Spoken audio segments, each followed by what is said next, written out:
Hi, we're about to go over some examples for the writing assignment for this week. It is so important for you to keep in mind what I've said here.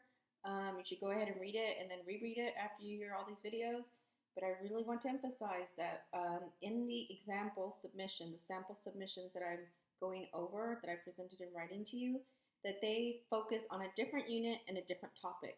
The unit and the topic that I'm using for the examples is not the unit and the topic that you are going to have in mind or be discussing for the assignment that you will be submitting in virtue of this set of instructional videos and assignments. So please keep that in mind. Of course, the examples that I use, of course, have to do with the study of ethics and thinking about right and wrong and making a sacrifice due to COVID-19.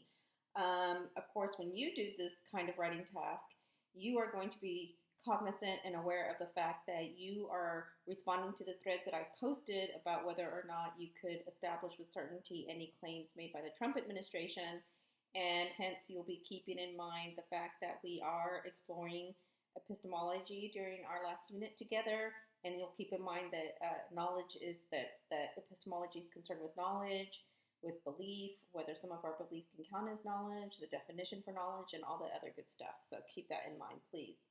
So as you can see, our pretend student has met the requirement of greeting Nancy, greeting appears. This is salutation, come up with your own.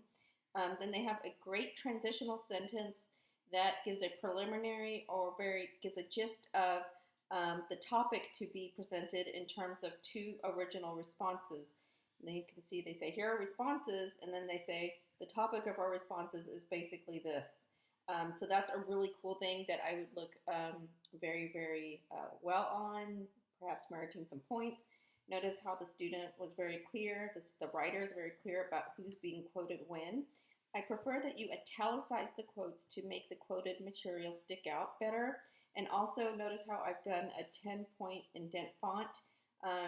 You can do that by using the editing function in the text box in which you are responding. Just like how I taught you to expand the editing tools panel when clarifying arguments during a previous week, you can do the same thing to do this here. So this is very good. This is really important. But of course, we want to get to the discussion part.